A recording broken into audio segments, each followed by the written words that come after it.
সিনেমার মতো বাস্তব জীবনেও হলেন খলনায়ক। বলছি ঢাকায় সিনেমার খলনায়ক দীপজলের কথা।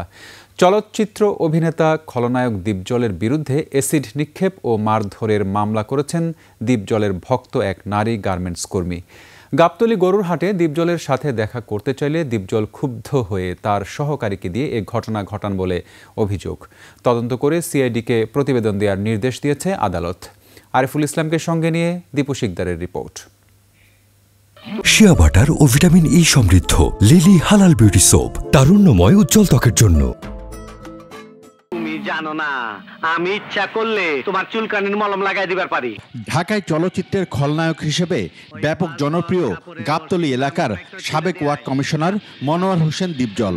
চেনানোর জন্যই তোকে ধরে এনেছি। টিক্কা বেদব, তুই মহান শিল্পী রে, বহুত অপমান করছস। তোরে আমি চলচ্চিত্রের পদ্মার ডন আবারও মামলার আসামি। অ্যাসিড নিক্ষেপ ও মারধরের অভিযোগে জনপ্রিয় অভিনেতা মনোয়ার হোসেন দীপজল ও তার ব্যক্তিগত সহকারী ফয়সালের বিরুদ্ধে মামলা করেছেন এক গার্মেন্টস কর্মী। ঘটনা গাবতলীর গরুর হাটের। সেখানে অভিনেতা দীপজলকে দেখে তার এক নারী ভক্ত দেখা করতে চাইলে দীপজল ক্ষুব্ধ হয়ে ওঠেন। অভিযোগে বলা হয়, এরপর তার পিএস ফয়সাল ওই নারীকে প্রকাশ্যে মারধর করে এবং শরীরে অ্যাসিড নিক্ষেপ করে। আহত অবস্থায় ওই নারীকে ঢাকা মেডিকেল কলেজ হাসপাতালের বার্ন ইউনিটে ভর্তি করা হয়। ওই নারীর শরীরের একাধিক স্থানে গুরুতর ক্ষত হয়। তবে এই ঘটনার পর মামলা করতে গেলে পুলিশ তা নেয়নি বলে অভিযোগ রয়েছে।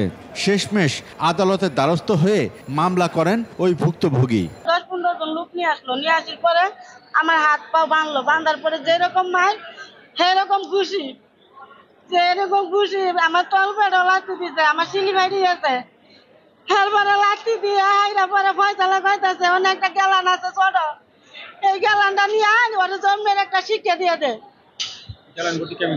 এই গেলানটা নিয়ে আইসা পরে হাত পা বাঁধা ছিল, আমি কিছু করতে পারি না। পরে পিছন দিয়ে আমার ডাইলে দিছে, ডাইলে দিয়ে আইরা পরে কয় কি কথা জন্মের শিক্ষা হয়ে গেছে, ওরে ছাইরা দে।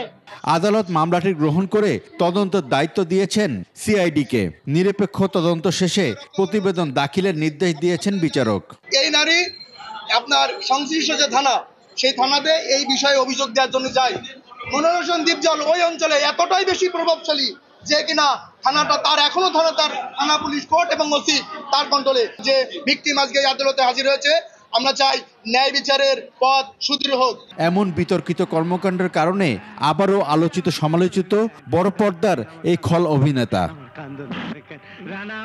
দীপু শিকদার, 21 টেলিভিশন, ঢাকা।